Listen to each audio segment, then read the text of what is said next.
Muy buenas tardes. El régimen cubano lleva días repitiendo que no tiene miedo, que no se rinde, que no va a capitular, que cada cubano tiene un fusil, que Cuba está lista para resistir cualquier amenaza.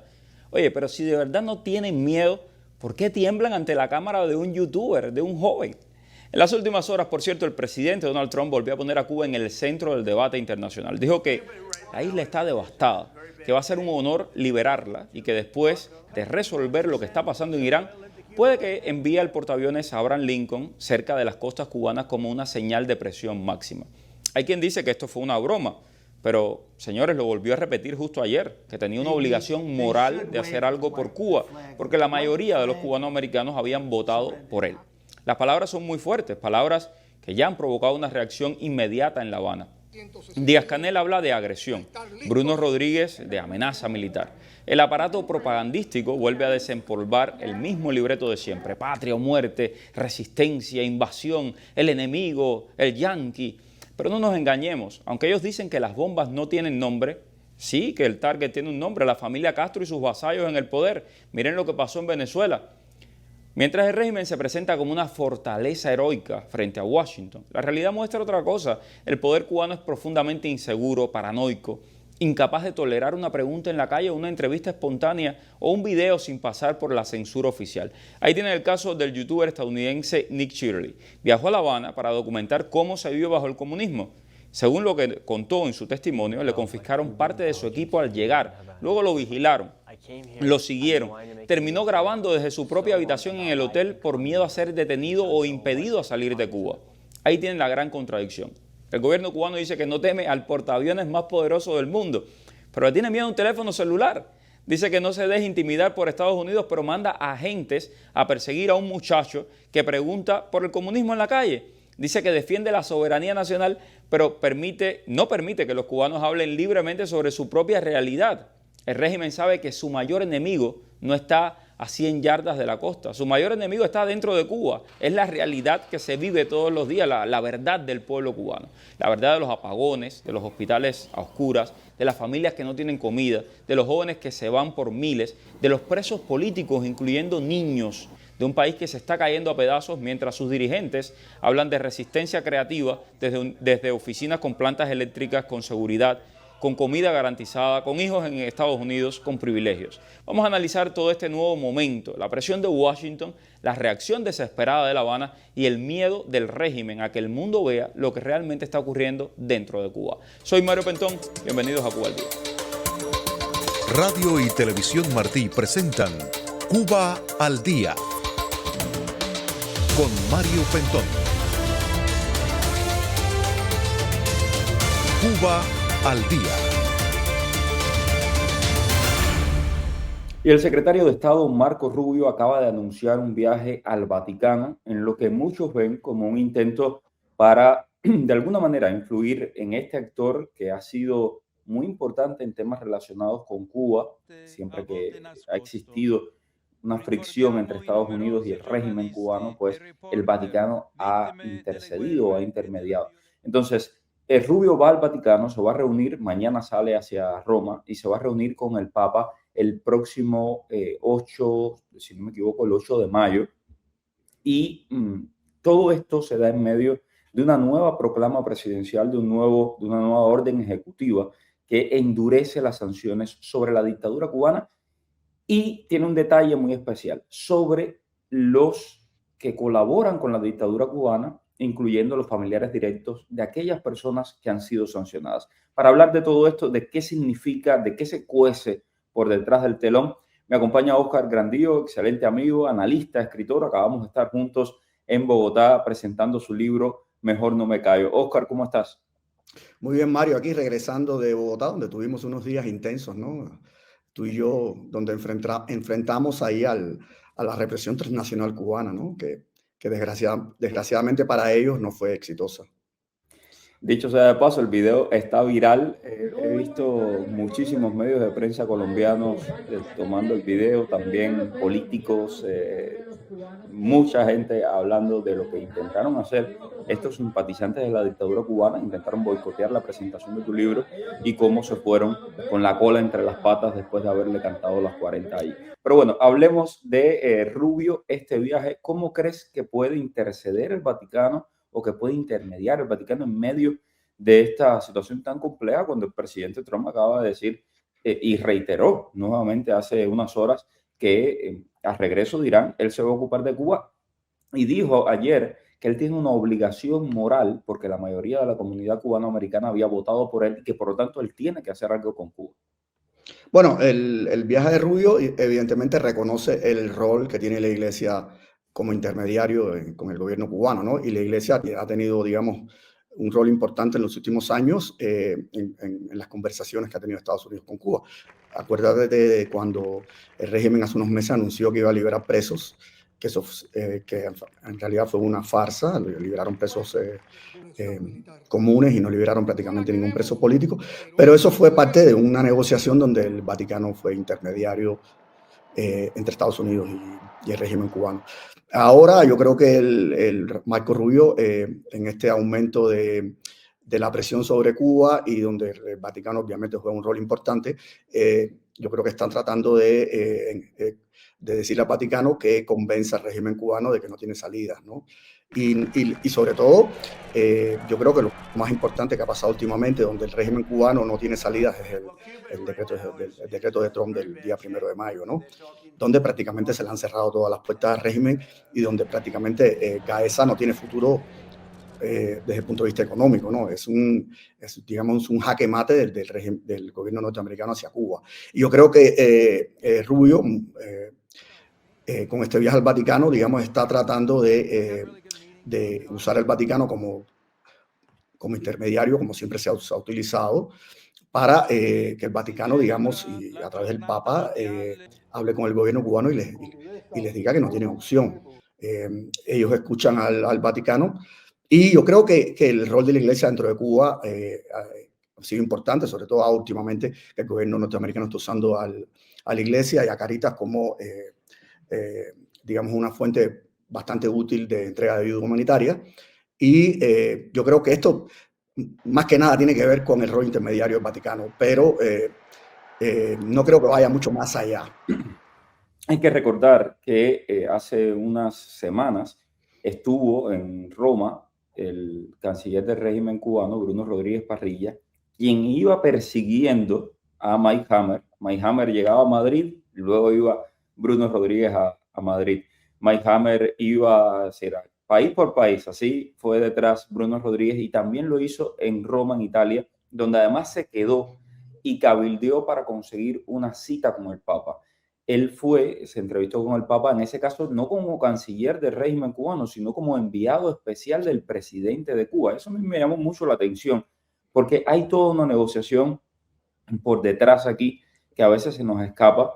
Y déjenme decirle que mis fuentes dentro del gobierno y fuera del gobierno me comentaron que no hubo ningún tipo, por ejemplo, de negociación o de encuentro entre entre Hammer y el canciller Bruno Rodríguez Parrilla, pero definitivamente yo creo que hay como un pulso, ¿no? Por parte del gobierno de los Estados Unidos y por parte del régimen cubano en cuanto al Vaticano. Ahora, hablabas de las sanciones. Estas son las sanciones más fuertes yo creo que de las dos administraciones Trump.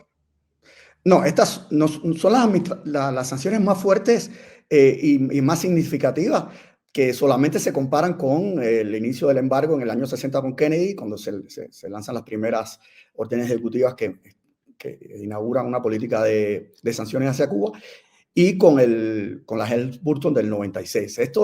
Esto cambia absolutamente todas las reglas de juego de la relación de Estados Unidos con Cuba. Esto, digamos, da el traste con el Estado paralelo que es quien en definitiva controla Cuba, con el raúlismo, que es Gaeza, ¿no? Porque este decreto del 1 de mayo amplía las sanciones de Washington hacia Cuba y las amplía sobre una consideración que no se debe dejar de ver, que es que considera a Cuba una amenaza para la seguridad nacional de Estados Unidos. Esto se dice claramente.